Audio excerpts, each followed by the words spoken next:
Whose child is this? Why is he standing there? No one screamed when they saw the child on the river.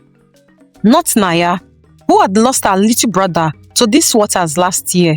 Fear pressed at her chest, but so did curiosity. Not Kofi, the fisherman whose pride always outweighed his caution. His eyes narrowed. Was this a blessing or a warning, or a trick? And not Akua, who had hidden the village's darkest secrets behind polite nods and cracked mud walls. The boy's gaze, still and unwavering, seemed to pierce straight through her. The child stood barefoot where the river ran deepest. His clothes clung like shadows. The water rippled beneath the villagers who dared step forward. But beneath him, it remained calm, obedient, unnatural. A clay pot fell, shattering. Yet the child did not flinch. Some whispered prayers, some muttered threats, some simply stared, unable to breathe. The child said nothing, moved nothing. Yet, already, in the tension he carried, they understood one truth. He had arrived for a reason. It was not an elder who moved first. It was Naya, trembling, gripping her basket. She stepped forward, mud squelching beneath her feet. "Child," she called, voice shaking. "Do you need help?" The boy did not move, did not blink, did not respond. Naya froze, heart hammering. Kofi stepped closer, calculating. Pride kept him silent, but his hands inched to act. Elder Akua's cane rattled against the stone as she muttered under her breath. Other villagers pressed closer, some pushing Naya back, others craning for a better look. Whispered arguments rose. "Who is he?" a woman asked. "Where did he come from?" Another replied. No one knew. The child's eyes drifted over the crowd, calm yet heavy, and the hush fell. For the first time, people began to feel it. Not fear of the river, not the boy, but fear of themselves. By dawn, the river was no longer the only thing holding the villagers in its thrall. Rumors moved faster than the wind. Some claimed the child had appeared out of nowhere. Others insisted it was the same boy who had vanished from the market years ago. Thoughts lost forever. Fears twisted into speculation, and speculation into blame. Naya lingered near the edge, unwilling to leave. Her mind replayed the day her brother disappeared, the river swallowing him whole. Could this be a ghost? Or worse, a warning? Her stomach churned with guilt for feeling hope instead of dread. Kofi prowled the banks, restless, muttering to himself. He watched the child carefully, noting the way his weight didn't disturb the water, the way he remained eerily calm. Something about him unnerved Kofi. He had faced storms, sharks, and floods, but this was different. Elder Akua convened a quiet meeting of the council.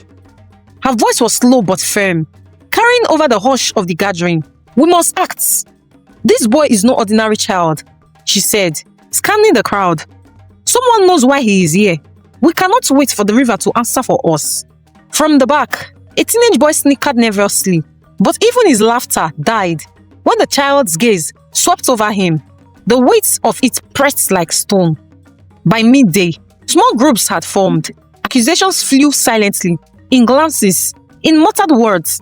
Everyone watched everyone else, measuring loyalty, fear and suspicion. And through it all, the child remained unmoving, a silent pause that seemed to draw the darkness closer. The village council had never been this divided. Some elders urged caution. Let the boy live. Let the river decide his fate. Others demanded action. He had to be questioned, restrained, understood before his presence caused ruin. Naya, standing at the edge of the meeting, felt her pulse quicken. She wanted to speak, to defend the child, but words stuck in her throat. She could only watch as the council's voices rose and fell like waves, each opinion heavier than the last. Kofi stepped forward, fist clenched. "We cannot let fear rule us." His voice cracked, carrying both anger and determination. "If he is what you say, we must find out before the whole village trembles at shadows." Elder Akua's hand gripped her cane tighter. "And what if we are too late? Do you think the river brought him here without reason? Some sins cannot wait for courage. Tension spiraled. Alliances formed and broke within moments. Villagers whispered behind their hands, debating who they could trust, whose motives were honest, whose were selfish. Outside, the child tilted his head slightly, as though listening, not to words, but to the energy of fear, greed, and hope swirling around him. By nightfall, the council was in chaos, decisions postponed, tempers frayed. By dawn, the child no longer needed to move. His presence alone had stirred truths that villagers had buried for years. Mothers muttered about missing children. Farmers recalled stolen grain. Even the elders, whose faces were carved from authority, felt the weight of unspoken misdeeds pressing on their chests. Then it began. Elder Mensa, a man whose voice had long commanded obedience, was discovered at the riverbank. His eyes stared blankly at the sky, lips trembling. The villagers claimed he had been struck by a sudden illness. Yet, those who dared approach whispered something else. It was as if the child's gaze had reached across the water to him, and he had fallen under its weight. Naya ran to the scene, hearts hammering. She saw the fear in Kofi's face, the rigid posture of Elder Akua. Even the bravest felt powerless, and the whispers turned to murmurs of dread. "Do you see now?" A young boy asked, trembling beside his mother. "It isn't the river, it is him. He watches, and we cannot hide." The council scrambled. Remedies were fetched, herbs and prayers, but the elder did not awaken. Some said he had sinned, others said he had merely sinned too much. Naya's stomach twisted. The child had not moved a muscle, had not spoken, and yet the ripple of his presence had reached deep into the village's hearts. By dawn, fear had hardened into something heavier. Suspicion, blame, and quiet terror took root. The villagers no longer whispered about the river. They whispered about the child and about the power that he seemed to command without a word. And in the corner of the village, the child stood as he always had. Silent, still, and utterly untouchable. By midday, the village had transformed. Pathways once crowded with chatter now lay empty, as if everyone knew they were being measured by unseen eyes. Naya kept close to her hut, hearts hammering every time she glanced toward the river. She had begun to notice subtle movements, the way traders flinched when others approached, how young boys hid behind doors, and how even Kofi's gaze, so confident before, darted nervously across the square. Rumors hardened into accusations, whispered named traitors, liars, and those who had long avoided responsibility. Families argued openly, old debts resurfaced, and petty grievances grew into full-blown quarrels. Elder Akua called the council again, but even the most authoritative voice now trembled. "We cannot leave this unresolved," she said. "The child, he reveals what we have buried, and nothing we say will hide it." Men avoided each other's eyes, and for the first time, Naya realized it wasn't just fear. They were all being judged. No one felt safe, no one felt certain, and the quietness corner of the village held the heaviest dread. It was unexpected, a single step, small but deliberate. The child moved closer to the land, breaking the invisible rhythm that had governed the village for days. The air grew heavier. Even Kofi froze mid-strides, heart pounding. Naya's breath caught in her throat. Elder Akua gripped her cane, eyes narrowing with mix of fear and calculation. Whispers erupted instantly. "He comes for us," one man shouted. "He's testing our courage," another counted. But no one moved to intercept him. No one dared.